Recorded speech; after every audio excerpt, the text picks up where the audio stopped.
Mrs. Marlowe, yes? Harper, yes. Do, come in. The words I have to say. It's a beautiful house. But they're Would true. it just be you staying, or Excuse me? Mrs. Marlowe? No? No. Until you give your love, there's nothing more that we can. Good morning, everyone. This is Ghost in the Craig. Thank you so much for joining me today. Thanks for joining me today. Today I wanted to talk about this movie I saw that I was very excited for. I was so stoked about. You know, I had high anticipations, I guess, which is my fault, you know, in this day and age in Hollywood, kind of. But no, I'm not talking Doctor Strange 2. I'm talking Alex Garland's new film, Men. And Men was a very interesting, weird movie that just made my brain hurt. I just don't understand how and why this movie was. But given that Alex Garland's movie history, I didn't know he made 28 Days and Weeks Later, but he did make, you know, Annihilation. He did do Devs, which was like, all right, you know, and then he made Ex Machina, you know, and then he did the remake of Dredd, which was great. So it's like, he's got a track record for being able to start or end a movie without really needing to know how and why shit's going on. And I feel like this is like the perfect like example of his inability to give you any exposition onto what exactly the fuck is going on and to why. And I know that that's the ambiguity of the story and the wonder and you whatever you want to think and stuff, but it's like, you know, I don't know, maybe this was supposed to be a horror movie, and in one, it wasn't horror. Two, the only two scenes that were horrific were like overdone, and you know, there was too many unanswered questions, you know. But Men follows this character Harper, who's getting a divorce from her husband, and her husband ends up threatening her that he's gonna commit suicide, and it's like, well, fuck, dude, that never solves any divorce. Like, why would you say you're gonna commit suicide? Like, that's not gonna. And the actor that plays the husband, his name is Papa. That actor's name is Papa. My nigga Papa. It's pretty funny. But so he threatens to commit suicide, and the Harper, the wife, played by Jessie Buckley, she ends up, you know, getting into this conversation with him because, you know, there's divorce, and he fucking strikes her. And of course, you're like, all right, bro, and you're black. All right, you're out. Like, you know, like, you done fucked up. And he ends up in turn committing suicide, even though it was like an accident, but you know, and I guess traumatizes the now widowed wife. So the story picks up where she's going to this random town for whatever fucking reason, and she goes to this town to stay at this random lavish Airbnb. And this guy Jeffrey, who's like the landlord or whatever, he just super happy guy, really nice, you know, very friendly chap, shows around the place and stuff, and there you go, you're gonna stay here for, I don't know how long, I forget if they even say how long she's gonna be there, a couple weeks maybe, but it's like, damn girl, you came all the way out here to the middle of fucking nowhere for like no reason other than, because there's nobody here, there's no family, there's nobody in the town really, so I didn't really understand why she came to that place, but she goes there and pretty much goes for a walk and does a really nice echo. I will say the soundtrack, the score of the film was really nice. She does this really ridiculously composed orchestratic echo through a tunnel, and then ends up being awkwardly desired by a stalker that looks like every other dude in the town simultaneously, like some type of shapeshifter, like multi-man and multiplier. I don't know what the hell this creature being god deity is supposed to be,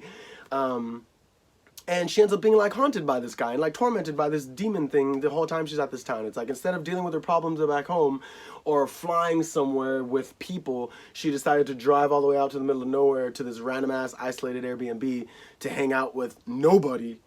And like nobody's in the town. Like, fuck, man. So anyway, when she goes to this town and you know, ends up staying at this house, she ends up being stalked by this random like naked guy in the forest.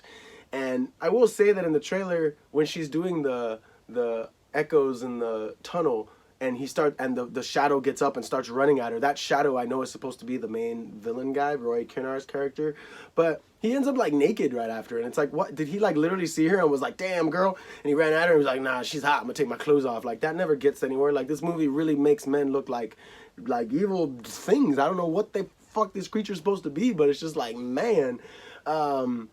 So she's pretty much in this town, and she's getting like haunted and tormented by this random guy, but he's in the version of other people in the town. Like, it's just super weird. And there's a point where she calls the cops on the naked guy because he's like stalking her house, and a female cop shows up, but it's like the only female in the town. And you're like, where's all the other bitches at? Like, how is this guy just here? And we as an audience member see that they all look like twins. It's like a bunch of twins in the town, but the chick doesn't see it. So you're like, what the hell is going on? Like, why does she not see this? How does she not connect the dots? This movie's weird, like, you know, and you're at the edge of your seat wondering what's going to go on, but nothing ever goes on. And it turns out later, after she like stabs the dude in the arm, like he tries to like touch her through a mailbox, like it turns out she's like super desirable maybe, but he tries to like caress her through a mailbox, and she stabs its arm, and that's like the first freaky scene, right? She like pulls its arm out, and it like splits its arm in half through the finger, so it's got like its arm hanging in like two pieces, you know, like it's pretty gnarly. It looks cool, but it's like it's not scary. Evil Dead remake already did it with the fucking the tongue, so.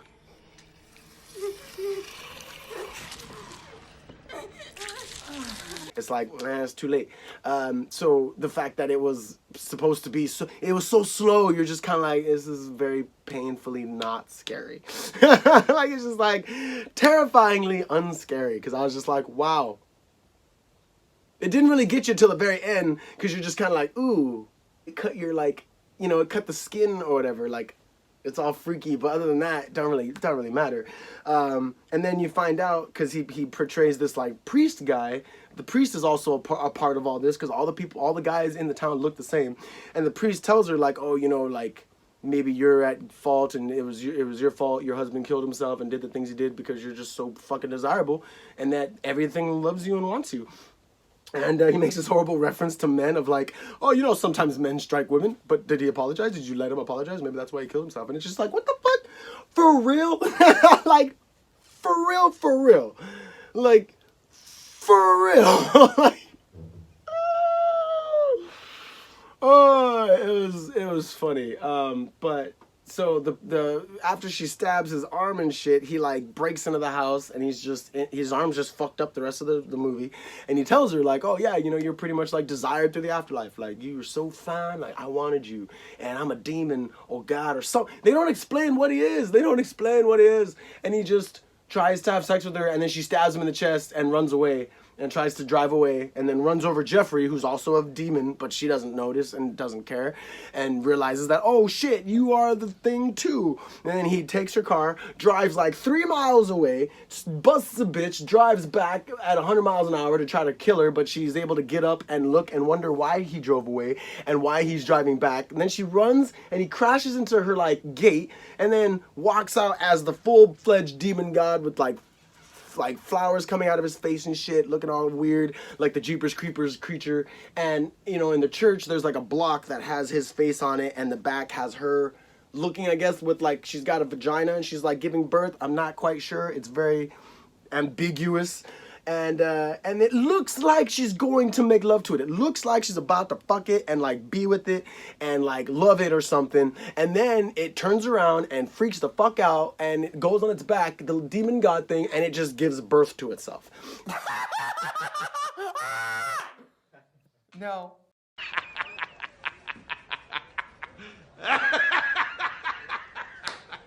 He's kind of gay. It's not gay, come on. I don't know, man. Seems kind of gay to me. Literally gives birth to every variation of it in the town in like a 5-minute sequence. And it is the most weirdest thing. Like, I wouldn't even say it's gross. I wouldn't even say it's grotesque. It's just weird. It was just like why? And he gives birth to all the little twins and versions of himself that you see throughout the town, because there's a lot of imagery where the lights turn out and he becomes different versions of himself. And it's just so unnecessarily weird that when he gives birth to all the versions of himself, you're just like, well, what? They're all just laying there like dead, burning? And the funny thing is, yes, they are burning. They have steam coming off of them. And Alex Garland wrote in this article or whatever that apparently he connected it to Attack on Titan, that he loved Attack on Titan, and the steam aspect, that he wanted to just put the steam in him in the movie. And it's like, wow, you know, that has nothing to do with Attack on Titan. The steam was literally because their bodies were like metamorphosizing and changing into giant beings. I mean, like there was a reason. In this one, there was no, the steam had not, if the steam wasn't there, it wouldn't have mattered. Like, the steam had no effect whatsoever, right? Just like the best friend that she had, that you forget is a part of this movie that has no effect whatsoever on the movie. But after the creature births itself like 5 times, the last time it births itself is through its mouth, and it's the fucking black guy. It's my nigga Papa. I was like, what the fuck is going on? And he's like, he walks up to her, his arms all split, his legs fucked up, and you're just like, what? Like, what? And he sits next to her and he's like, you know, what's up? And she's like, what do you want from me? And he's like, your love. And she's like, huh. And then it ends. And then she's sitting outside, and the best friend that had no effect on the fucking movie shows up, and she's pregnant, which is, there's a side note that means nothing. And it's like, oh, I guess it's nice that she drove 4 hours away to be with her best friend. But it's like, wow, girl, like, you literally drove all the way over here to... Maybe you guys will be able to find out why the fuck no one else is in this town. Or you could talk to the one female and be like, hey, why is there this dead creature being... dead man baby spread out across my lawn, like, unless they just disintegrated or it was all a fucking figment of her imagination. Like, it did not make that much sense. I mean, I don't want to be rude, but what the fuck was this movie about?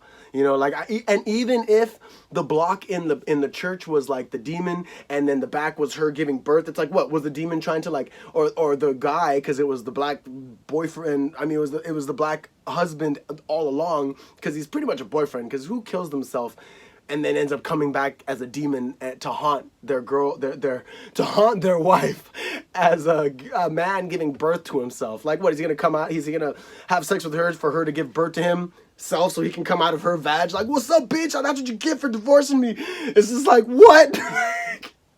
It didn't make any sense, because that was what I thought it was, right? I thought it was supposed to be that he was going to want to have sex with her because she was so desirable, right? Like, to some demon in the afterlife, where he was like, man, the only way I live is by multiplying myself in this random town. And she just so happened to come here, and she's so hot that if I can just fuck her, I could end up making her birth me, and then I can have a physical self finally as one being. I don't know. That was the only thing that I thought was possibly like the reason behind the whole block thing, because it didn't make any sense. Yeah, all the church, all the cinematic music and the and all the and the echoes were great, but I didn't understand why none of it made any point or sense. No, like, even if it was all in her head, Jeffrey at the end being hit by the car, trying to run her over with looking exactly like he did, and then revealing the full extent of the creature being all fat, like literally about to give birth to another version, like it was like, that was the gross part, I guess, when it comes out all fat, because you're like, wow, he's literally getting bloated up within seconds to give birth to himself, only for that one to get bloated within seconds, be screaming and give birth to itself. Like, it was just like, huh, like the first one was just like, huh, why is this happening? Every time after that was just like, I don't know why this is happening. But yeah, so, you know, Alex Garland's Men, definitely not a good film.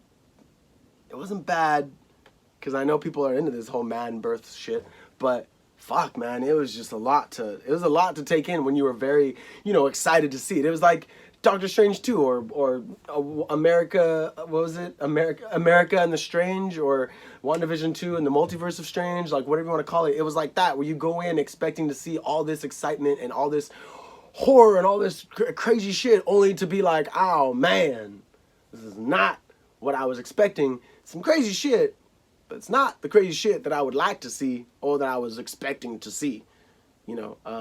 So, you know, I don't know. I was not expecting it to be birthing itself, and I was definitely not expecting it to just be about, I don't know, some chick literally just going out in the middle of nowhere instead of going to the park. She could have went to the park or like got a hotel somewhere. Like, why did she have to go all the way out to this random town? And the fact that the friend drove 4 hours out there just shows that the friend could have drove with her out there, you know, in the first place, I guess. I don't know. It was very weird. check it out for yourself. Maybe you'll think differently and have different explanations as to why certain things happen the way they did. Because as far as I'm concerned, the minute she got stalked, I would have dipped, right? I'd have been like, fuck this, I'm out. And I get that one of the other things might have been like, oh, men can just do anything, right? Men are like free from all worry. Like, you know, the whole scene when he comes out after she gets stalked the second time before like the climax, he's like, oh, you know, you better leave her alone. It won't sit well with me if you're teasing this woman. And it's just like, really, like, of course a guy could go out and you know, confront a threat and be like, stay away, and the threat be like, all right, fine, fuck you, versus a woman going out and be like, hey, leave me alone, and the threat being like, yeah, right, you're a woman. Like, I get that's what they were probably trying to say, but it was just so shit that it's like, I mean, I would have just left. If I was that chick, I'd have been like, you know what, I don't need to be here. I don't know where the fuck anybody else is at. No, there's other women here I could talk to about some bullshit that went on in my life, so I'm gonna leave. But instead, she just stays there, right? I really didn't. I left the theater very, very confused, because I kind of hope they make a sequel that takes up right after it, so the friend can see all the bodies and they could just figure out what the fuck was going on. But anyway, yeah, check it out. Alex Garland's Men. It's in theaters now. Go watch it. Just definitely form your own opinion, because people, I guess, need to watch this movie. It's gonna be so brave, because of the whole pregnancy and the men pregnancy part. But yeah, so leave a like, comment, share, subscribe. Thank you so much for watching. This has been Ghost on the Craig. Really appreciate you guys for being here, and you guys have a fantastic rest of your day. Peace. That we can do. Apple from the garden? Yeah, it was delicious. No. Mustn't do that. Forbidden fruit. Oh, God, sorry, I'm joking. Oh. What the hell is even that?